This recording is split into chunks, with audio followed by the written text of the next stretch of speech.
ബാംഗ്ലൂരിലെ IT ജീവിതം മടുത്തിട്ടാണ് ഞാൻ നാട്ടിലേക്ക് വണ്ടി കയറിയത്. ശരിക്കും അതൊരു ഒളിച്ചോട്ടമായിരുന്നു. കോഡിങ്ങും മീറ്റിങ്ങുകളും എൻ്റെ ഉറക്കം കെടുത്തിയിരുന്നു. കണ്ണുകൾക്കെപ്പോഴും വല്ലാത്തൊരു ചുട്ടുനീറ്റൽ. തലവേദന വിട്ടുമാറുന്നുണ്ടായിരുന്നില്ല. ഒടുവിൽ ഡോക്ടറെ കണ്ടു. കുറച്ചുനാൾ കമ്പ്യൂട്ടർ സ്ക്രീനിൽ നിന്ന് മാറി നിൽക്കാൻ അദ്ദേഹം കർശനമായി പറഞ്ഞു. അങ്ങനെയാണ് 2 ആഴ്ചത്തെ ലീവ് എടുത്തത്. നാട്ടിലെത്തിയാൽ പഴയ ഉന്മേഷം തിരികെ കിട്ടുമെന്ന് ഞാൻ വിശ്വസിച്ചു. എൻ്റെ സ്വന്തം വീട്, എൻ്റെ സ്വന്തം നാട്, അതൊരു ആശ്വാസമാകുമെന്ന് ഞാൻ കരുതി. പക്ഷേ എൻ്റെ തോന്നൽ തെറ്റായിരുന്നു. നാട്ടിൽ വന്ന ആദ്യത്തെ 2 ദിവസം കഴിഞ്ഞപ്പോൾ എനിക്ക് വല്ലാത്ത ശൂന്യത അനുഭവപ്പെട്ടു തുടങ്ങി. വീട്ടിൽ അമ്മ മാത്രമേ ഉള്ളൂ. അച്ഛൻ മരിച്ചിട്ട് 2 വർഷമായി. അമ്മയ്ക്ക് അമ്മയുടേതായ തിരക്കുകളുണ്ട്. പകൽ സമയം മുഴുവൻ ഞാൻ മുറിയിൽ തന്നെ ഇരുന്നു. പഴയ കൂട്ടുകാരെയൊക്കെ ഒന്ന് കാണണമെന്ന് കരുതി. ഞാൻ ഫോണെടുത്തു. പലരെയും വിളിച്ചു. ആരും നാട്ടിലില്ല. ചിലർ ഗൾഫിലെത്തിയിരിക്കുന്നു. ചിലർ എറണാകുളത്തും മറ്റുമായി ജോലി ചെയ്യുന്നു. കൂടെ പഠിച്ച 2-3 പേരുടെ കല്യാണം കഴിഞ്ഞു. അവർ അവരുടെ കുടുംബജീവിതത്തിൻ്റെ തിരക്കുകളിലാണ്. ചുരുക്കത്തിൽ ഞാൻ തികച്ചും ഒറ്റയ്ക്കായിരുന്നു.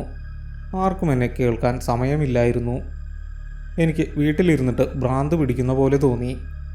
TV കാണാൻ എനിക്ക് തീരെ താല്പര്യമുണ്ടായിരുന്നില്ല. മൊബൈൽ ഫോൺ ഉപയോഗിക്കരുത് എന്ന് ഡോക്ടർ കർശനമായി പറഞ്ഞിട്ടുണ്ട്.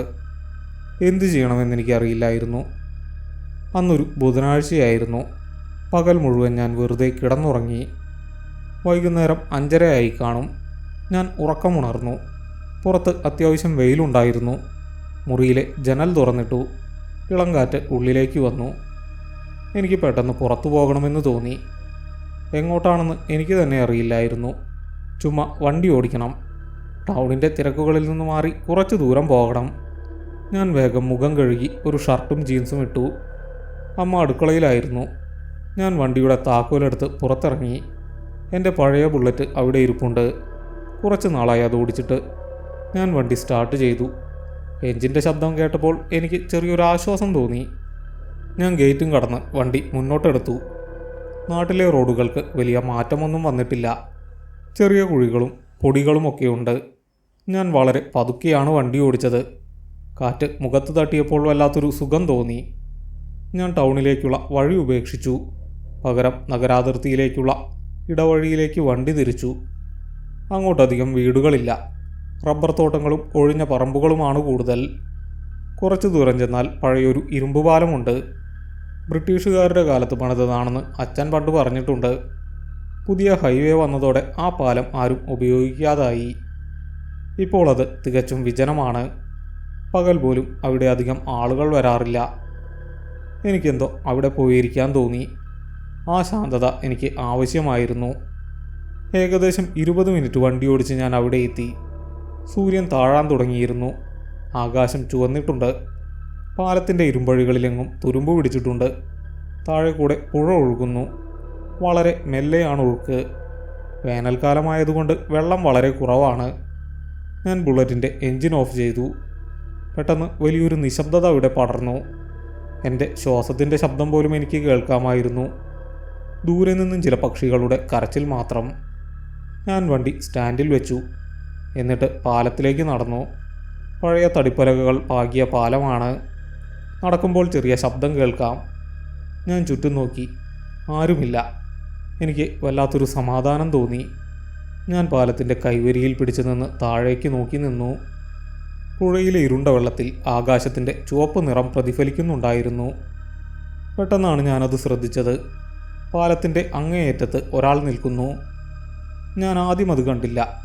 ഇരുമ്പഴികളുടെ ഇടയിലൂടെ നോക്കുമ്പോൾ വ്യക്തമായി കാണാൻ കഴിയില്ല. അയാൾ കൈവരിയിൽ ചാരി നിൽക്കുകയായിരുന്നു.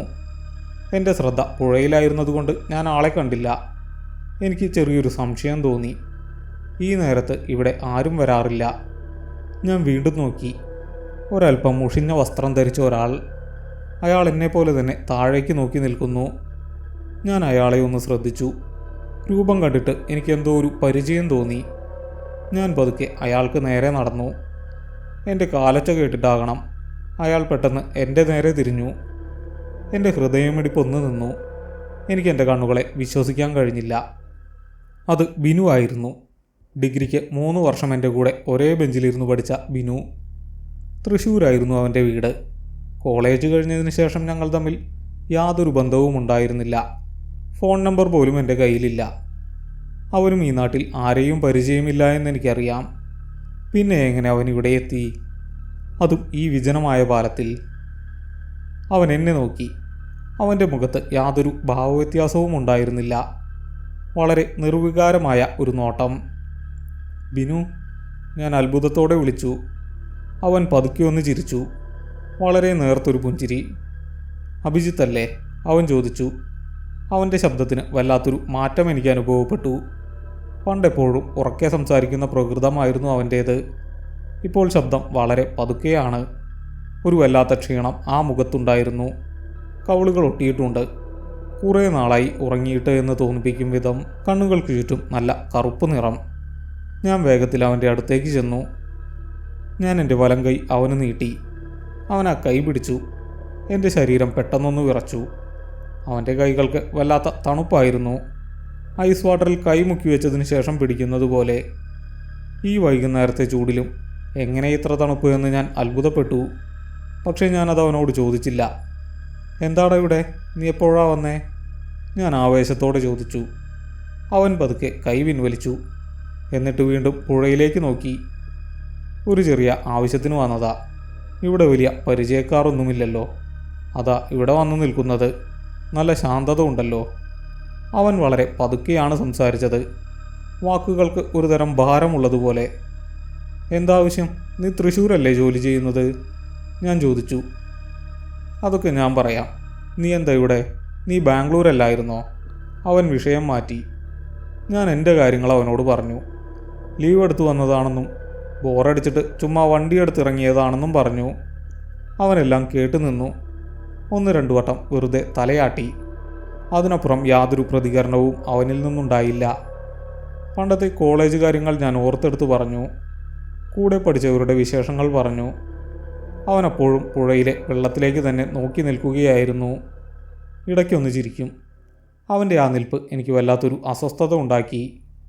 പഴയ ബിനു അല്ലേ ഇത്? ജീവിതത്തിൽ എന്തൊക്കെയോ വലിയ പ്രശ്നങ്ങൾ അവന് സംഭവിച്ചിട്ടുണ്ടെന്ന് എനിക്ക് തോന്നി. വല്ലാത്തൊരു ഡിപ്രഷൻ സ്റ്റേജിലാണവനെന്ന് എനിക്ക് ഉറപ്പായിരുന്നു. ഇരുട്ട് വീണു തുടങ്ങിയിരുന്നു. പാലത്തിലെ കാറ്റിനിപ്പോൾ നല്ല തണുപ്പുണ്ട്. എനിക്കെന്തോ അവിടെ നിൽക്കാൻ വലിയൊരു മടുപ്പ് തോന്നി തുടങ്ങി. ഒരു തരം ശ്വാസം മുട്ടൽ. എടാ, ഇരുട്ടി തുടങ്ങി. നമുക്കിവിടെ നിന്ന് പോയാലോ? ഞാൻ ചോദിച്ചു. അവൻ എന്നെ നോക്കി. ആ ഇരുട്ടിൽ അവൻ്റെ കണ്ണുകൾക്ക് വല്ലാത്തൊരു തിളക്കമുള്ളതുപോലെ എനിക്ക് തോന്നി. എങ്ങോട്ട് പോകാൻ? അവൻ ചോദിച്ചു. നമുക്കൊരു സിനിമയ്ക്ക് പോയാലോ? ടൗണിലെ തിയേറ്ററിൽ പുതിയൊരു പടം വന്നിട്ടുണ്ട്. സെക്കൻഡ് ഷോയ്ക്ക് പോകാം, ഞാൻ പറഞ്ഞു. എനിക്ക് വീട്ടിലേക്ക് പോകാൻ തോന്നിയില്ല. അവനെ ഒറ്റയ്ക്ക് വിടാനും എനിക്ക് മനസ്സ് വന്നില്ല. അവന് പക്ഷേ വലിയ താല്പര്യമില്ലായിരുന്നു. വേണ്ടടാ, എനിക്ക് സിനിമയൊന്നും കാണാൻ മൂടില്ല. നീ പൊക്കോ, അവൻ പറഞ്ഞു. അതൊന്നും പറഞ്ഞാൽ പറ്റില്ല. നമ്മൾ എത്ര നാളുകൾക്ക് ശേഷമാണ് കാണുന്നത്? നിനക്ക് വേറെ പരിപാടിയൊന്നുമില്ലല്ലോ. നീ വാ, ഞാൻ നിർബന്ധിച്ചു. എനിക്ക് ഒറ്റയ്ക്ക് പോകാനും മടിയായിരുന്നു. അവനൊന്നും മിണ്ടാതെ കുറച്ചു നേരം നിന്നു. പിന്നെ പതുക്കെ ഒന്ന് തലയാട്ടി. ഞങ്ങൾ പാലത്തിൽ നിന്ന് എൻ്റെ ബുള്ളറ്റിൻ്റെ അടുത്തേക്ക് നടന്നു. അവൻ വളരെ പതുക്കെയാണ് നടന്നിരുന്നത്. ഞാൻ വണ്ടി സ്റ്റാർട്ട് ചെയ്തു. അവൻ പുറകിൽ കയറിയിരുന്നു. ഞാൻ വണ്ടി ടൗണിലേക്ക് വിട്ടു. യാത്രാമധ്യേ അവനൊന്നും സംസാരിച്ചില്ല. ഞാൻ കണ്ണാടിയിലൂടെ അവനെ നോക്കി. അവൻ ഇരുട്ടിലേക്ക് തന്നെ നോക്കിയിരിക്കുകയായിരുന്നു. ഞങ്ങൾ ടൗണിലെ തിയേറ്ററിലെത്തി. പുതിയ പടമായതുകൊണ്ട് നല്ല തിരക്കുണ്ടായിരുന്നു. ആളുകളുടെ വലിയൊരു ബഹളം, വാഹനങ്ങളുടെ വെളിച്ചം. ഞാൻ വണ്ടി പാർക്കിങ്ങിലേക്ക് എടുത്തു. അവിടെ അത്യാവശ്യം നല്ല ഇരുട്ടായിരുന്നു. ഒരു കോണിലായി ഞാൻ വണ്ടി വെച്ചു. ഞങ്ങൾ വണ്ടിയിൽ നിന്നിറങ്ങി. ഞാൻ തിയേറ്ററിനടുത്തേക്ക് നടന്നു. അവൻ പക്ഷേ വണ്ടിയുടെ അടുത്ത് തന്നെ നിന്നു. നീ വരുന്നില്ലേ? ഞാൻ ചോദിച്ചു.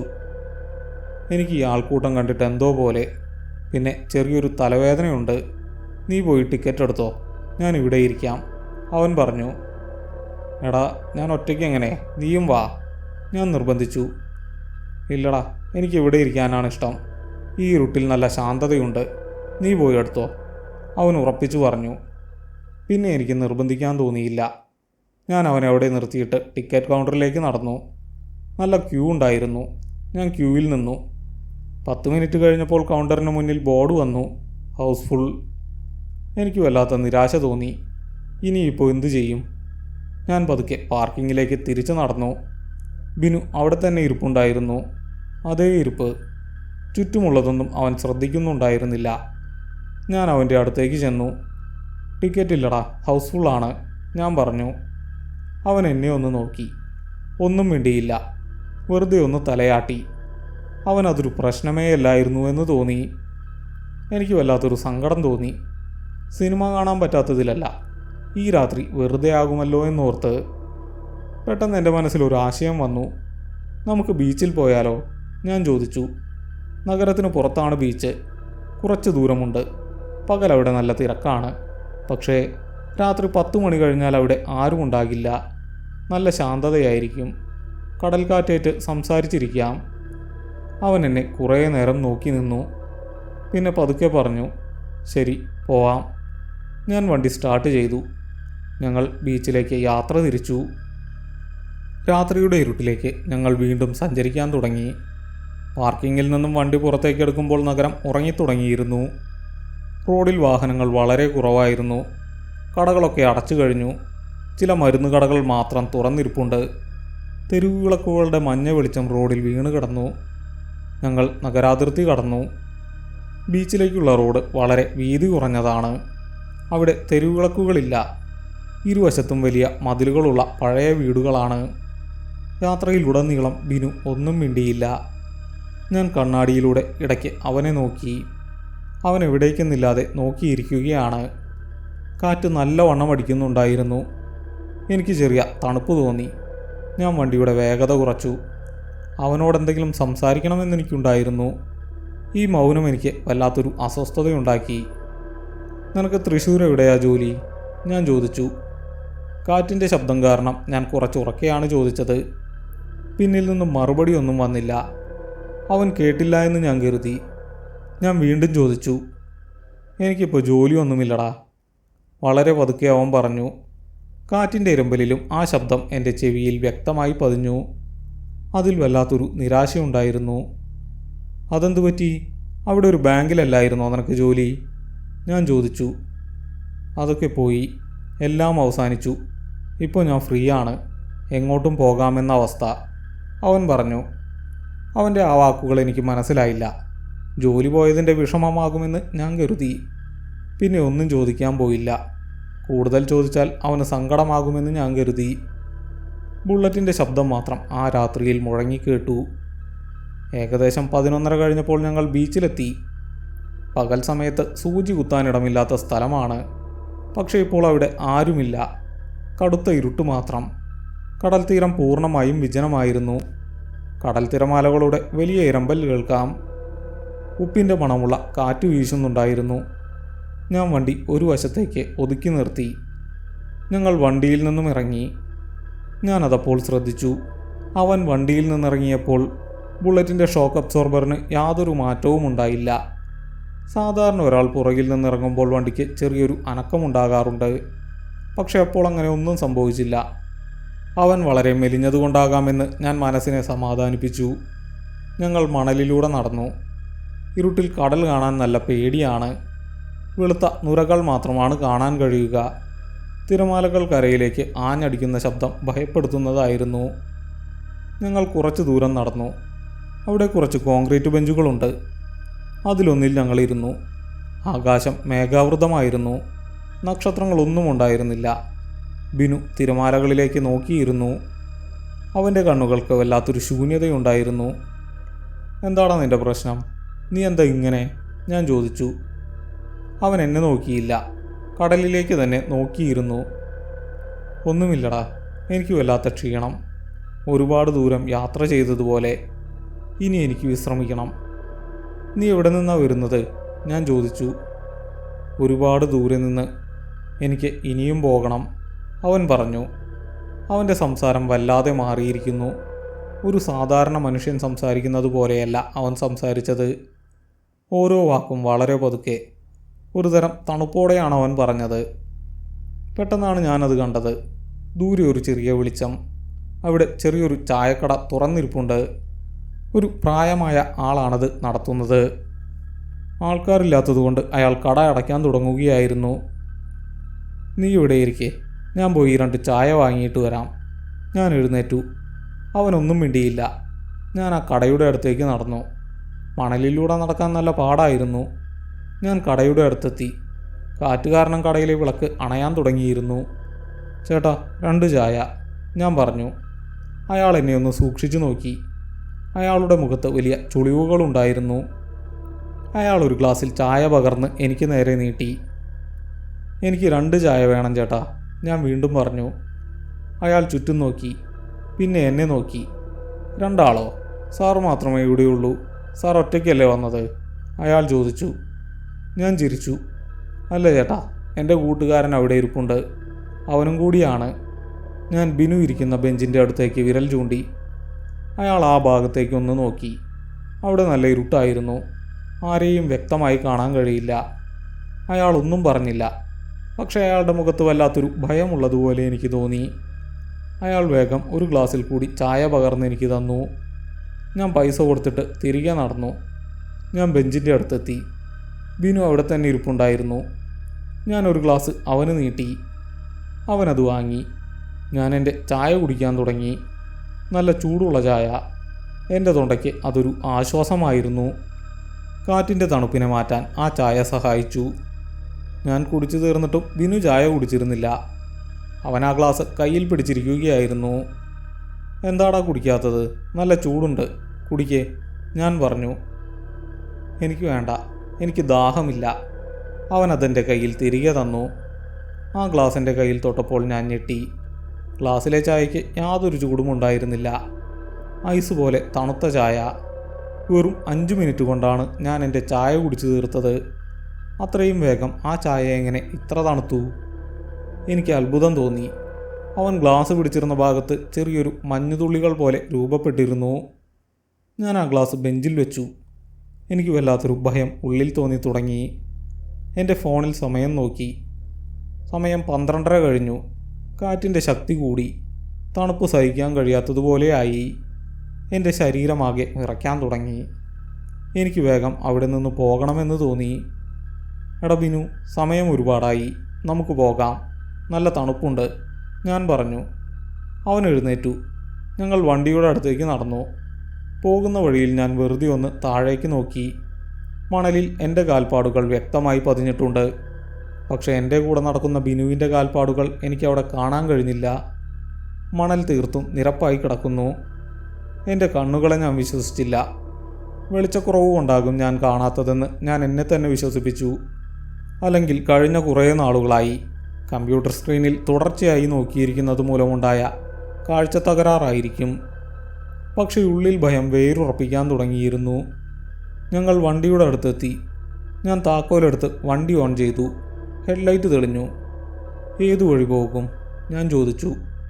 നഗരം വഴി പോയാൽ വീട്ടിലെത്താൻ നല്ല ദൂരമുണ്ട്. സുമതി വളവ് വഴി പോകാം, അതാണ് എളുപ്പം, ബിനു പെട്ടെന്ന് പറഞ്ഞു. ഞാനൊന്നു മടിച്ചു. സുമതി വളവ് എൻ്റെ നാട്ടിലെ ഏറ്റവും കുപ്രസിദ്ധമായ സ്ഥലമാണ്. പകൽ പോലും ആളുകൾ ഒറ്റയ്ക്ക് ആ വഴി പോകാൻ മടിക്കും. വലിയ റബ്ബർ മരങ്ങൾ നിറഞ്ഞ ഒരു പ്രദേശമാണത്. കുറേ വർഷങ്ങൾക്ക് മുമ്പ് അവിടെ വലിയൊരു അപകടം നടന്നിട്ടുണ്ട്. അതിനുശേഷം അവിടെ പലർക്കും പല അനുഭവങ്ങളും ഉണ്ടായിട്ടുണ്ട് എന്ന് നാട്ടുകാർ പറയാറുണ്ട്. രാത്രി 8 മണി കഴിഞ്ഞാൽ ആ റോഡിൽ കൂടി ആരും അങ്ങനെ പോകാറില്ല. എടാ, ആ വഴി വേണ്ട, അവിടെ വെളിച്ചമൊന്നുമില്ല. മാത്രമല്ല റോഡും വളരെ മോശമാണ്. ചില കഥകളൊക്കെ കേട്ടിട്ടുണ്ട്. നമുക്ക് മെയിൻ റോഡ് വഴി തന്നെ പോകാം, ഞാൻ പറഞ്ഞു. എന്ത് കഥ? ഈ കാലത്ത് നീ ഇതൊക്കെ വിശ്വസിക്കുന്നുണ്ടോ? ബിനു ചിരിച്ചു. ആ ചിരിയിൽ വല്ലാത്തൊരു തണുപ്പുണ്ടായിരുന്നു. അതെൻ്റെ ചെവിയിൽ മുഴങ്ങി. നീ വണ്ടി വിട്, ഞാനില്ലേ നിൻ്റെ കൂടെ, എനിക്ക് വേഗം എത്തണം. അവൻ്റെ ആ വാക്കുകളിലെ എന്തോ ഒന്ന് എന്നെ സ്വാധീനിച്ചു. ഞാൻ സമ്മതിച്ചു. അതെൻ്റെ ജീവിതത്തിലെ ഏറ്റവും വലിയ തെറ്റായിരുന്നു എന്ന് ഞാൻ പിന്നീട് തിരിച്ചറിഞ്ഞു. അവൻ പുറകിൽ കയറിയിരുന്നു. ഞാൻ വണ്ടി മുന്നോട്ടെടുത്തു. ഞങ്ങൾ ബീച്ചിൽ നിന്നും മെയിൻ റോഡിലേക്ക് കയറി. കിലോമീറ്ററുകൾ പിന്നിട്ട ശേഷം ഞാൻ വണ്ടി സുമതി വളവിലേക്കുള്ള വഴിയിലേക്ക് തിരിച്ചു.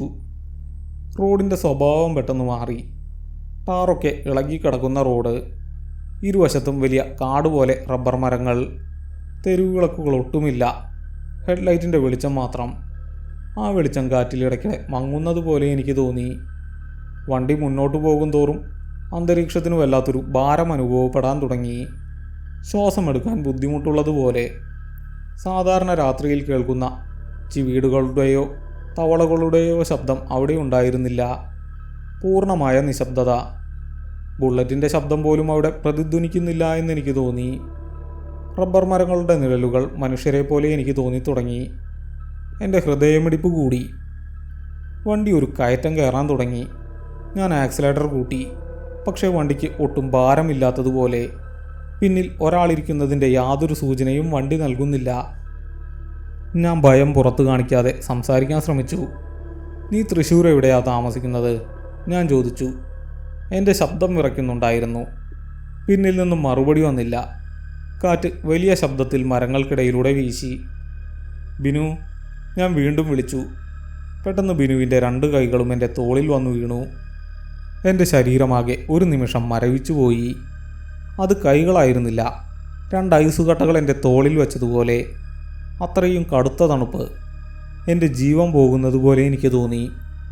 ആ തണുപ്പ് എൻ്റെ ഷർട്ടിനുള്ളിലൂടെ എൻ്റെ ശരീരത്തിലേക്ക് അരിച്ചിറങ്ങി. എൻ്റെ കൈകൾ വിറയ്ക്കാൻ തുടങ്ങി. എനിക്ക് വണ്ടിയുടെ നിയന്ത്രണം നഷ്ടപ്പെടുന്നത് പോലെ. ബിനു, നിൻ്റെ കൈക്ക് നല്ല തണുപ്പുണ്ടല്ലോ, എന്താ ഇങ്ങനെ? ഞാൻ വിക്കി ചോദിച്ചു. മറുപടി ഉണ്ടായില്ല. പകരം ആ കൈകളുടെ പിടി എൻ്റെ തോളിൽ മുറുകി. എനിക്ക് വേദനിച്ചു. അത് വളരെ ശക്തമായ ഒരു പിടിയായിരുന്നു. ഒരു മനുഷ്യൻ്റെ കൈകൾക്ക് അത്രയും ശക്തി ഉണ്ടാകാൻ വഴിയില്ല. ഞാൻ കരയാൻ തുടങ്ങി. സുമതി വളവിലെ ഏറ്റവും അപകടം പിടിച്ച ആ വലിയ വളവ് മുന്നിലെത്തി. ഞാൻ ബ്രേക്ക് പിടിച്ചു. വണ്ടിയുടെ വേഗത പരമാവധി കുറച്ചു. വണ്ടി എവിടെ നിൽക്കാൻ പോവുകയാണ്. എൻ്റെ തോളിലുണ്ടായിരുന്ന ആ ഐസ് കൈകൾ പെട്ടെന്ന് അപ്രത്യക്ഷമായി. ആ പിടുത്തം പെട്ടെന്ന് വിട്ടു. എൻ്റെ ശരീരത്തിലെ ഭാരം പെട്ടെന്ന് കുറഞ്ഞതുപോലെ എനിക്ക് തോന്നി. വണ്ടി ഒട്ടും ഭാരമില്ലാതെ മുന്നോട്ടു പോയി. ബിനു, ഞാൻ വീണ്ടും വിളിച്ചു. നിശബ്ദത മാത്രം. ധൈര്യം സംഭരിച്ച് ഞാൻ പെട്ടെന്ന് വണ്ടി നിർത്തി. എൻ്റെ കാലുകൾ റോഡിൽ ഉറപ്പിച്ചു. എന്നിട്ട് ഞാൻ പതുക്കെ പിന്നിലേക്ക് തിരിഞ്ഞു നോക്കി. എൻ്റെ ശ്വാസം തൊണ്ടയിൽ കുരുങ്ങി. കണ്ണുകൾ തുറിച്ചുപോയി. ബൈക്കിൻ്റെ പിൻസീറ്റ് പൂർണ്ണമായും ശൂന്യമായിരുന്നു. അവിടെ ആരും ഉണ്ടായിരുന്നില്ല. ഞാൻ ചുറ്റും നോക്കി. കൂരിരുട്ട് മാത്രം. അവൻ വണ്ടിയിൽ നിന്ന് വീണതാണോ? ഇല്ല, വീണാൽ ശബ്ദം കേൾക്കും. അവൻ ഓടിപ്പോയതാണോ? ആണെങ്കിൽ തന്നെ എങ്ങോട്ട് പോകാൻ? ഞാൻ വണ്ടി സ്റ്റാൻഡിൽ വെച്ചു. ഫോൺ എടുത്ത് ഫ്ലാഷ് ലൈറ്റ് ഓൺ ചെയ്തു. റോഡിലെങ്ങും ആരുമില്ല. കുറച്ച് ദൂരം ഞാൻ പുറകോട്ട് നടന്നു. ബിനു, ഞാൻ ഉറക്കെ വിളിച്ചു. ആ ശബ്ദം റബ്ബർ മരങ്ങൾക്കിടയിൽ തട്ടി തിരികെ വന്നു. എടാ ബിനു, നീ എവിടെയാ? ഞാൻ വീണ്ടും ഉറക്കെ വിളിച്ചു. മറുപടി ഉണ്ടായില്ല. ആ കൊടുങ്കാട്ടിൽ പാതിരാത്രിയിൽ ഞാൻ തികച്ചും ഒറ്റയ്ക്കായിരുന്നു. അവനെവിടെ പോയി? എൻ്റെ കൂടെ വന്ന ആളെവിടെ? ആ തണുത്ത കൈകൾ ആരുടേതായിരുന്നു? എനിക്ക് ഭ്രാന്ത് പിടിക്കുന്നത് പോലെ തോന്നി. എൻ്റെ തല കറങ്ങാൻ തുടങ്ങി. ഞാൻ നിലത്തേക്ക് വീണു പോകുമെന്ന് എനിക്ക് തോന്നി. എനിക്ക് ശ്വാസം കിട്ടുന്നുണ്ടായിരുന്നില്ല. ഫോണിൻ്റെ ഫ്ലാഷ് ലൈറ്റ് ആ ഇരുട്ടിൽ തീരെ അപര്യാപ്തമായിരുന്നു. വെളിച്ചം കുറച്ച് ദൂരം മാത്രമേ പോയിരുന്നുള്ളൂ. അതിനപ്പുറം കനത്ത ഇരുട്ടാണ്. ഞാൻ കുറേ ദൂരം അവിടെയും ഇവിടെയുമായി നടന്നു നോക്കി. ഒരിടത്തും അവനെ കണ്ടില്ല. ഒടുവിൽ ഞാൻ വണ്ടിയുടെ അടുത്തേക്ക് തന്നെ തിരികെ നടന്നു. കാലുകൾക്ക് യാതൊരു ബലവുമില്ലാത്തതുപോലെ എനിക്ക് തോന്നി. ഞാൻ വീഴാൻ പോവുകയാണെന്ന് എനിക്ക് ഉറപ്പായിരുന്നു. വണ്ടിയുടെ സീറ്റിൽ ഞാൻ മുറുകെ പിടിച്ചു. ഇരുമ്പുകമ്പിയുടെ തണുപ്പ് എൻ്റെ കൈകളിൽ പടർന്നു. പക്ഷേ ആ തണുപ്പ് ബിനുവിൻ്റെ കൈകളുടെ തണുപ്പിൻ്റെ അടുത്തൊന്നും എത്തില്ലായിരുന്നു. ബിനു, ഞാൻ വളരെ പതിയെ വിളിച്ചു. ഉറക്കെ വിളിക്കാനുള്ള ശക്തി എനിക്കില്ലായിരുന്നു. വലിയൊരു നിശബ്ദത അവിടെ തളം കെട്ടി നിന്നു. കാറ്റ് വീശുന്നത് പെട്ടെന്ന് നിന്നു. റബ്ബർ മരങ്ങളുടെ ഇലകൾ അനങ്ങുന്നില്ല. പ്രകൃതി മുഴുവൻ ശ്വാസം അടക്കി പിടിച്ച് നിൽക്കുന്നത് പോലെ. എനിക്ക് ശ്വാസം മുട്ടാൻ തുടങ്ങി. ഞാൻ വീണ്ടും ഫോണിൻ്റെ വെളിച്ചം റോഡിൻ്റെ വശങ്ങളിലേക്ക് അടിച്ചു നോക്കി. റബ്ബർ എസ്റ്റേറ്റിലേക്ക് ഇറങ്ങിപ്പോകുന്ന ചെറിയ വഴികളുണ്ട്. അവിടെയെങ്ങും ആരുമില്ല. കുറ്റിക്കാടുകൾക്കിടയിൽ എന്തെങ്കിലും അനക്കമുണ്ടോ എന്ന് ഞാൻ നോക്കി. ഒന്നും കണ്ടില്ല. പെട്ടെന്ന് എൻ്റെ മനസ്സിലേക്ക് ബീച്ചിൽ വെച്ചുണ്ടായ കാര്യങ്ങൾ ഓടി വന്നു. ചായക്കടക്കാരൻ പറഞ്ഞ വാക്കുകൾ. സാറ് മാത്രമേ ഇവിടെയുള്ളൂ. സാർ ഒറ്റയ്ക്കല്ലേ വന്നത്? അയാൾക്ക് ബിനുവിനെ കാണാൻ കഴിഞ്ഞില്ലേ? അതോ ആ ഇരുട്ടിൽ കാണാതിരുന്നതാണോ? പിന്നെ ആ ചായ. നല്ല ചൂടുള്ള ചായ നിമിഷങ്ങൾക്കകം എങ്ങനെ ഐസ് പോലെ തണുത്തു. എൻ്റെ വണ്ടിയിൽ ബിനു കയറിയപ്പോഴും ഇറങ്ങിയപ്പോഴും വണ്ടിക്ക് യാതൊരു ഭാരവും അനുഭവപ്പെട്ടില്ല. എന്തുകൊണ്ടാണ് ഞാൻ അതൊന്നും അപ്പോൾ കാര്യമായി എടുക്കാതിരുന്നത്? എനിക്ക് ഭ്രാന്ത് പിടിക്കാൻ തുടങ്ങി. എൻ്റെ കൂടെ ഇത്രയും നേരമുണ്ടായിരുന്നത് ബിനു തന്നെയായിരുന്നോ? അതോ ബിനുവിൻ്റെ രൂപത്തിൽ വന്ന മറ്റെന്തെങ്കിലുമാണോ? മനുഷ്യർക്കൊരിക്കലും അത്രയും തണുത്ത കൈകളുണ്ടാകില്ല, അത്രയും ബലവുമില്ല. ഞാൻ എൻ്റെ തോളിൽ തൊട്ടുനോക്കി. അവൻ പിടിച്ച സ്ഥലത്ത് ഇപ്പോഴും കടുത്ത തണുപ്പ് നിൽപ്പുണ്ടായിരുന്നു. അവിടം മരവിച്ചിരിക്കുകയാണ്. എൻ്റെ നെഞ്ചിടിപ്പ് കൂടി. ഹൃദയം പുറത്തു ചാടുമെന്ന് തോന്നി. കാതുകളിൽ വലിയൊരു മൂളൽ ശബ്ദം മാത്രം. എനിക്കിവിടെ നിൽക്കാൻ കഴിയില്ല. ഇനിയും ഇവിടെ നിന്നാൽ ഞാൻ പേടിച്ച് മരിച്ചു പോകും. ഈ റൂട്ടെന്നെ വിഴുങ്ങുന്നത് പോലെ തോന്നി. റബ്ബർ മരങ്ങൾക്ക് പിന്നിൽ നിന്ന് ആരോ എന്നെ തുറിച്ചു നോക്കുന്നത് പോലെയൊരു തോന്നൽ. എൻ്റെ ശരീരമാകെ വിയർത്തു കുളിച്ചു. തണുപ്പും വിയർപ്പും ഒന്നിച്ചെന്നെ ആക്രമിച്ചു. ഞാൻ വേഗം ബുള്ളറ്റിൽ കയറിയിരുന്ന് താക്കോൽ തിരിച്ചു. വണ്ടി സ്റ്റാർട്ട് ചെയ്യാൻ കിക്ക് ചെയ്തു. ആദ്യത്തെ തവണ വണ്ടി സ്റ്റാർട്ടായില്ല. എൻ്റെ ഹൃദയം നിലച്ചതുപോലെ തോന്നി. ഞാൻ സർവ്വശക്തിയുമെടുത്ത് രണ്ടാമതും കിക്ക് ചെയ്തു. ഭാഗ്യത്തിന് എൻജിൻ ശബ്ദിച്ചു. വണ്ടിയുടെ ഹെഡ്ലൈറ്റ് തെളിഞ്ഞു. മുന്നിലെ റോഡ് വ്യക്തമായി കണ്ടു. ഞാൻ ഗിയർ മാറ്റി വണ്ടി മുന്നോട്ടെടുത്തു. ഞാൻ ഒരിക്കൽ പോലും തിരിഞ്ഞു നോക്കിയില്ല. പിന്നിലേക്ക് നോക്കാൻ എനിക്ക് ധൈര്യമുണ്ടായിരുന്നില്ല.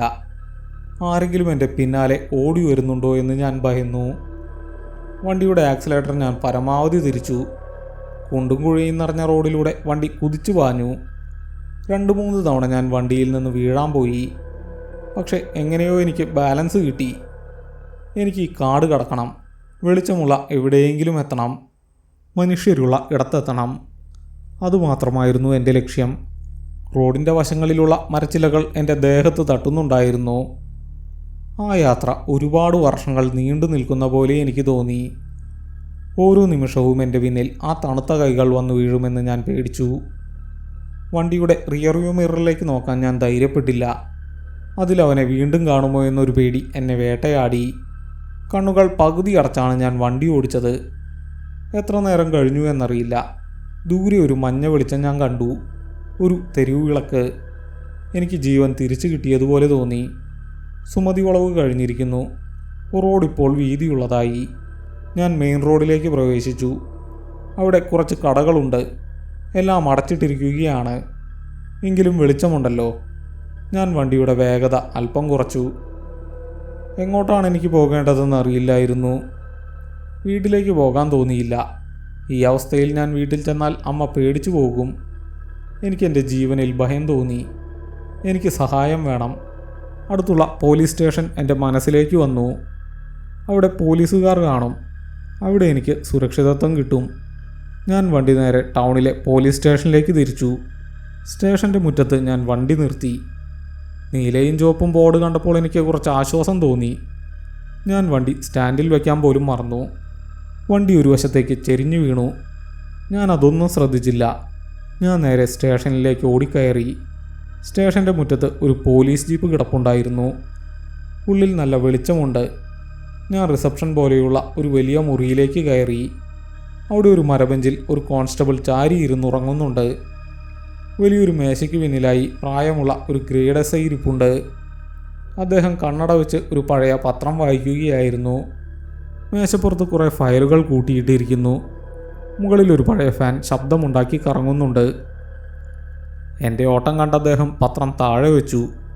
എന്നെ അത്ഭുതത്തോടെ നോക്കി. എൻ്റെ കോലം കണ്ടാൽ ആരും പേടിക്കും. മുടി പാറിക്കിടക്കുന്നു. ഷർട്ട് മുഴുവൻ വിയർപ്പിൽ കുതിർന്നിരിക്കുന്നു. മുഖത്ത് രക്തയോട്ടമില്ല. കണ്ണുകൾ ചുവന്ന് ഭയന്ന് തുറിച്ചിരിക്കുന്നു. എനിക്ക് ശ്വാസമെടുക്കാൻ കഴിയുന്നുണ്ടായിരുന്നില്ല. ഞാൻ വല്ലാതെ കിതച്ചു. എന്താടോ, എന്തുപറ്റി? നീ എന്തിനാ ഇങ്ങനെ ഓടി വന്നത്? എസ് ഐ ഇരിപ്പിടത്തിൽ നിന്ന് പകുതി എഴുന്നേറ്റു. സാർ, എൻ്റെ കൂട്ടുകാരൻ. എനിക്ക് വാക്കുകൾ പൂർത്തിയാക്കാൻ കഴിഞ്ഞില്ല. തൊണ്ട വരണ്ടുണങ്ങിയിരുന്നു. നീ ഇവിടെ ഇരിക്കെ. അദ്ദേഹം മുന്നിലുള്ള കസാരയിലേക്ക് ചൂണ്ടി. എന്നിട്ട് ഉറങ്ങിക്കിടന്ന കോൺസ്റ്റബിളിനെ തട്ടി വിളിച്ചു. എടാ സജീവ, ഇവൻ ആ ജഗ്ഗിൽ നിന്നും കുറച്ച് വെള്ളം എടുത്തു കൊടുത്തേ. സജീവൻ ഞെട്ടി എഴുന്നേറ്റു. അയാൾ വേഗം ഒരു സ്റ്റീൽ ഗ്ലാസ്സിൽ കുറച്ച് വെള്ളമെടുത്ത് എനിക്ക് നേരെ നീട്ടി. ഞാനത് 2 കൈ കൊണ്ടും വാങ്ങി. എൻ്റെ കൈകൾ നല്ലപോലെ വിറയ്ക്കുന്നുണ്ടായിരുന്നു. ഗ്ലാസ് എൻ്റെ പല്ലുകളിൽ തട്ടി ശബ്ദമുണ്ടാക്കി. ഒറ്റ വലിക്ക് ഞാൻ ആ വെള്ളം മുഴുവൻ കുടിച്ചു. എന്നിട്ടും എൻ്റെ ദാഹം മാറിയില്ല. സമാധാനപ്പെട്, ദീർഘമായി ശ്വാസമെടുക്ക്, എന്നിട്ട് കാര്യം പറ. SI വീണ്ടും കസാരയിലിരുന്നു. അദ്ദേഹം ഗൗരവത്തോടെ എന്നെ നോക്കി. ഞാൻ കുറച്ചു നേരം കണ്ണുകൾ അടച്ചിരുന്നു. എൻ്റെ ശ്വാസോച്ഛ്വാസം നേരെയാക്കാൻ ശ്രമിച്ചു. എന്നിട്ട് ഞാൻ വളരെ പതുക്കെ കണ്ണുകൾ തുറന്നു. സാർ, എൻ്റെ കൂട്ടുകാരനെ കാണാനില്ല. ഞങ്ങൾ സുമതി വളവ് വഴി വരികയായിരുന്നു. അവൻ എൻ്റെ ബൈക്കിൻ്റെ പുറകിലുണ്ടായിരുന്നു. പെട്ടെന്ന് അവനെ അവിടെ നിന്നും കാണാനില്ല. ഞാൻ പറഞ്ഞൊപ്പിച്ചു. SIയുടെ നെറ്റി ചുളിഞ്ഞു. അദ്ദേഹം എന്നെ ഒന്ന് അടിമുടി നോക്കി. സുമതി വളവിലോ? ഈ പാതിരാത്രിക്ക് നിങ്ങളവിടെ എന്തു ചെയ്യുകയായിരുന്നു? ഞങ്ങൾ സിനിമയ്ക്ക് പോയതാ സാർ. ടിക്കറ്റ് കിട്ടിയില്ല. അതുകൊണ്ട് കുറച്ചു നേരം ബീച്ചിൽ പോയിരുന്നു. അവിടെ നിന്ന് തിരിച്ചു വരുമ്പോഴാണ്. ഞാൻ വിശദീകരിക്കാൻ ശ്രമിച്ചു. SI ഒരു നോട്ട് ബുക്കും പേനയും എടുത്തു. നിന്റെ പേരെന്താ? വീടെവിടെയാ? ഞാൻ എൻ്റെ പേരും വീട്ടുവിവരങ്ങളും നൽകി. ബാംഗ്ലൂരിൽ നിന്നും ലീവിന് വന്നതാണെന്നും പറഞ്ഞു. അദ്ദേഹം അതൊക്കെ കുറിച്ചെടുത്തു. ഇനി കൂടെ ഉണ്ടായിരുന്ന ആളുടെ വിവരം പറ. അതാരാ? അവൻ്റെ പേര് ബിനു. ഞങ്ങൾ ഒന്നിച്ച് ഡിഗ്രിക്ക് പഠിച്ചതാ. തൃശ്ശൂരാണ് വീട്. കുറേ നാളുകൾക്ക് ശേഷം ഇന്ന് വൈകുന്നേരം പാലത്തിനടുത്ത് വെച്ചാണ് ഞാൻ അവനെ യാദൃശ്ചികമായി കണ്ടത്. SI എഴുതുന്നത് നിർത്തി. അദ്ദേഹം പേന മേശപ്പുറത്ത് വെച്ചു. അദ്ദേഹത്തിൻ്റെ മുഖത്തെ ഭാവം മാറി. ഒരു തരം സംശയത്തോടെ അദ്ദേഹം എന്നെ നോക്കി. കൂടെ നിന്ന സജീവൻ എന്ന പോലീസുകാരനും എന്നെ സംശയത്തോടെ നോക്കി. നീ സത്യം പറ. നീ എന്തെങ്കിലും പഠിച്ചോ? കഞ്ചാവോ മറ്റോ? SIയുടെ ശബ്ദം കടുത്തു. ഇല്ല സാർ, സത്യമായിട്ടും ഇല്ല. എനിക്കങ്ങനെ യാതൊരു ശീലവുമില്ല. ഞാൻ മരുന്ന് കഴിക്കുന്ന ആളാണ്. ഞാൻ പരിഭ്രാന്തിയോടെ പറഞ്ഞു. പിന്നെ ഈ പാതിരാത്രിക്ക് നിങ്ങൾ എന്തിനാ ബീച്ചിൽ പോയത്? അവിടെ വെച്ച് കള്ളു കുടിച്ചോ? ഇല്ല സാർ, ഞങ്ങളൊരു ചായ കുടിച്ചു. അവിടെ ഒരു ചായക്കട തുറന്നിരിപ്പുണ്ടായിരുന്നു. അവിടെ നിന്നൊരു ചായ മാത്രം. പിന്നെ അത് കഴിഞ്ഞ് തിരികെ പോന്നു. SI ഉച്ചത്തിലൊന്ന് ചിരിച്ചു. അതെന്നെ കളിയാക്കുന്ന ഒരു ചിരിയായിരുന്നു. എടാ, ആ ബീച്ചിൽ 10 മണി കഴിഞ്ഞാൽ ഒരു ചായക്കടയും തുറക്കില്ല. നീ എന്തൊക്കെയായി പറയുന്നത്? നീ എന്തോ വലിയ സാധനം അടിച്ചിട്ടുണ്ട്. അതാണ് ഈ സങ്കല്പങ്ങളൊക്കെ. എനിക്കൊന്നും മനസ്സിലായില്ല. ഞാൻ സ്വന്തം കണ്ണുകൊണ്ട് കണ്ടതാണ്. ഞാൻ ചായ വാങ്ങിയതാണ്. അതെങ്ങനെ സങ്കല്പമാകും? ഞാൻ കരയാൻ തുടങ്ങി. സാർ, എന്നെ വിശ്വസിക്കേ. ഞാൻ പറയുന്നത് മുഴുവൻ സത്യമാണ്. അവൻ എൻ്റെ പുറകിലുണ്ടായിരുന്നു. എൻ്റെ തോളിൽ പിടിച്ചിരുന്നു. അവൻ്റെ കൈകൾക്ക് നല്ല തണുപ്പുണ്ടായിരുന്നു. ഞാൻ തിരിഞ്ഞു നോക്കുമ്പോൾ അവനെ കാണാനില്ല. അവൻ വണ്ടിയിൽ നിന്ന് വീണതാകും. നിങ്ങളൊന്ന് പോയി നോക്ക് സാർ. അവൻ അവിടെ എവിടെയെങ്കിലും കിടപ്പുണ്ടാകും. എൻ്റെ കരച്ചിൽ കണ്ടിട്ടാകണം SIയുടെ മുഖത്തെ ചിരി മാഞ്ഞു. അദ്ദേഹം വീണ്ടും ഗൗരവത്തിലായി. തൃശ്ശൂർ എവിടെയാ അവൻ്റെ വീട്? വല്ല ബാങ്കിലുമായിരുന്നോ ജോലി? എനിക്ക് ചെറിയൊരു ആശ്വാസം തോന്നി. അദ്ദേഹം എൻ്റെ വാക്കുകൾ വിശ്വസിച്ചു തുടങ്ങി. ഞാൻ വേഗം പറഞ്ഞു, അതെ സാർ, തൃശ്ശൂരാണ്. ഒരു പ്രൈവറ്റ് ബാങ്കിലായിരുന്നു ജോലി. ഇപ്പോൾ ജോലി പോയി എന്ന് അവൻ പറഞ്ഞിരുന്നു. അവന് വലിയ വിഷമമായിരുന്നു. SI ഒന്നും മിണ്ടിയില്ല. അദ്ദേഹം കസാരയിൽ നിന്ന് എഴുന്നേറ്റു. ഒരു വശത്തുണ്ടായിരുന്ന വലിയൊരു ഇരുമ്പലമാരയുടെ അടുത്തേക്ക് നടന്നു. അതിൽ നിന്ന് പഴയൊരു ഫയൽ അദ്ദേഹം പുറത്തെടുത്തു. എന്നിട്ട് തിരികെ മേശയുടെ അടുത്തേക്ക് വന്നു. ഫയൽ തുറന്ന് അദ്ദേഹം അതിൽ നിന്നും എന്തോ തിരയാൻ തുടങ്ങി. കുറച്ച് പേജുകൾ മറിച്ചതിന് ശേഷം അദ്ദേഹം ഒരു പഴയ പത്ര കട്ടിങ് എടുത്തു. സ്റ്റേഷൻ്റെ ഉള്ളിൽ വലിയൊരു നിശബ്ദത പരന്നു. പഴയ ഫാനിൻ്റെ ശബ്ദം മാത്രം ഞാൻ കേട്ടു. എൻ്റെ നെഞ്ചിടിപ്പ് വീണ്ടും കൂടാൻ തുടങ്ങി. അദ്ദേഹം എന്താണ് നോക്കുന്നത്? ബിനുവിനെക്കുറിച്ച് അവർക്ക് എന്തറിയാം? SI ആ പത്ര കട്ടിങ് കുറച്ചു നേരം സൂക്ഷിച്ചു നോക്കി. അദ്ദേഹത്തിൻ്റെ മുഖം വല്ലാതെ കറുത്തു. അദ്ദേഹം തലയുയർത്തി എന്നെ തുറിച്ചു നോക്കി. ആ നോട്ടത്തിൽ വല്ലാത്തൊരു ദേഷ്യമുണ്ടായിരുന്നു. നീ ആളെ കളിയാക്കുകയാണോടാ? അദ്ദേഹം അലറി. ഞാൻ പേടിച്ച് നടുങ്ങിപ്പോയി. അല്ല സാർ, ഞാൻ... നിർത്തടാവിടെ. അദ്ദേഹം ആ പത്ര കട്ടിങ് എൻ്റെ മുഖത്തേക്ക് വലിച്ചെറിഞ്ഞു. നീ പറയുന്ന തൃശ്ശൂരുള്ള ബിനു, ബാങ്ക് ജീവനക്കാരൻ, അവൻ്റെ കൂടെ ബീച്ചിൽ പോയി എന്ന് പറഞ്ഞ് നീ ഇപ്പോൾ ഇവിടെ വന്ന് നാടകം കളിക്കുന്നു. നീ അവനെ ഇന്നാണോ കണ്ടത്? അതെ സാർ, ഇന്ന് വൈകുന്നേരം. നുണ പറയുന്നോടാ എന്ന് ചോദിച്ച് അദ്ദേഹം മേശയിൽ ആഞ്ഞു തല്ലി. എടുത്തു വായിക്കടാ അത്. അദ്ദേഹം താഴെ വീണ പത്രക്കട്ടിങ്ങിലേക്ക് വിരൽ ചൂണ്ടി. എൻ്റെ കൈകൾ വിറയ്ക്കുന്നുണ്ടായിരുന്നു. ഞാൻ പതുക്കെ കുനിഞ്ഞ കടലാസ് കഷ്ണം എടുത്തു. അതൊരാഴ്ച മുമ്പത്തെ പത്രമായിരുന്നു. ലോക്കൽ പേജാണ്. അതിൽ ചെറിയൊരു വാർത്തയുണ്ട്. കൂടെ ഒരു പാസ്പോർട്ട് സൈസ് ഫോട്ടോയും. എൻ്റെ കണ്ണുകൾ ആ ഫോട്ടോയിൽ ഉടക്കി. അത് ബിനുവായിരുന്നു. പഴയ അതേ മുഖം, ചിരിക്കുന്ന മുഖം. എൻ്റെ കണ്ണുകളിൽ ഇരുട്ട് കയറുന്നതുപോലെ തോന്നി. ഞാൻ വാർത്തയിലേക്ക് കണ്ണോടിച്ചു. അക്ഷരങ്ങൾ മങ്ങുന്നതുപോലെ. ഞാൻ കണ്ണുകൾ അമർത്തി തുടച്ചു. എന്നിട്ട് ആ വാർത്ത വായിച്ചു. വാർത്തയുടെ തലക്കെട്ട് തന്നെ എന്നെ തകർത്ത് കളഞ്ഞു. ദുരൂഹ സാഹചര്യത്തിൽ യുവാവ് മരിച്ച നിലയിൽ. ഞാൻ വാർത്തയുടെ താഴേക്ക് വായിച്ചു. ബിനു, പ്രായം 28, തൃശ്ശൂർ സ്വദേശി. ഹൈവേയിൽ ഒരു കാറുമായി കൂട്ടിയിടിച്ചാണ് മരണം സംഭവിച്ചത്. കഴിഞ്ഞ ചൊവ്വാഴ്ചയാണ് സംഭവം. അതായത് കൃത്യം ഒരാഴ്ച മുമ്പ്. വാർത്തയിൽ അവൻ്റെ ജോലി നഷ്ടപ്പെട്ടതിനെക്കുറിച്ചും മാനസികമായി തളർന്നിരുന്നു എന്നതിനെക്കുറിച്ചും എഴുതിയിട്ടുണ്ട്. എനിക്ക് നിൽക്കാൻ കഴിഞ്ഞില്ല. ഞാൻ കസേരയിലേക്ക് ഇരുന്നു പോയി. എൻ്റെ ലോകം മുഴുവൻ തലകീഴായി മറിയുന്നത് പോലെ എനിക്ക് തോന്നി. എൻ്റെ തലച്ചോർ മരവിച്ചു. ഒരാഴ്ച മുമ്പ് മരിച്ചയാളെങ്ങനെ ഇന്നെൻ്റെ കൂടെ വൈകുന്നേരം മുതലുണ്ടാകും? ഞാൻ ആരുടെ കൂടെയാണ് സംസാരിച്ചത്? ആരുടെ കൂടെയാണ് ഞാൻ ബൈക്കിൽ യാത്ര ചെയ്തത്? മനസ്സിലായോ നിനക്ക്? SI ചോദിച്ചു. ഇവൻ്റെ മരണം നടന്നത് ഈ സുമതി വളവിനടുത്തുള്ള ഹൈവേയിൽ വെച്ചാണ്. രാത്രിയായിരുന്നു ആക്സിഡൻറ്റ്. അവനവിടെ റോഡിൽ രക്തം വാർന്നു കിടന്നത് കുറച്ച് മണിക്കൂറുകളാണ്. ആരും തിരിഞ്ഞു നോക്കിയില്ല. ഒടുവിൽ പോലീസ് ചെന്നിട്ടാണ് ആശുപത്രിയിലാക്കിയത്. അവിടെ വെച്ച് അവൻ മരിച്ചു. ആ കേസ് ഞങ്ങളാണ് അന്വേഷിച്ചത്. അതുകൊണ്ടാണ് എനിക്ക് ഈ പേര് പെട്ടെന്ന് ഓർമ്മ വന്നത്. അദ്ദേഹം പറഞ്ഞു നിർത്തുമ്പോൾ എനിക്ക് ചുറ്റുമുള്ള ശബ്ദങ്ങളൊന്നും എനിക്ക് കേൾക്കാൻ കഴിയുന്നുണ്ടായിരുന്നില്ല. SI വീണ്ടും എന്തൊക്കെയോ പറയുന്നുണ്ട്. സജീവൻ എന്നെ പിടിച്ചു കുലുക്കുന്നുണ്ട്. പക്ഷേ ഞാൻ പൂർണ്ണമായും മറ്റൊരു ലോകത്തായിരുന്നു. എൻ്റെ കാതുകളിൽ ആ തണുത്ത കാറ്റിൻ്റെ ഇരമ്പൽ മാത്രമായിരുന്നു അപ്പോൾ ഉണ്ടായിരുന്നത്. എനിക്ക് പോകണം. ഞാൻ അറിയാതെ പറഞ്ഞുപോയി.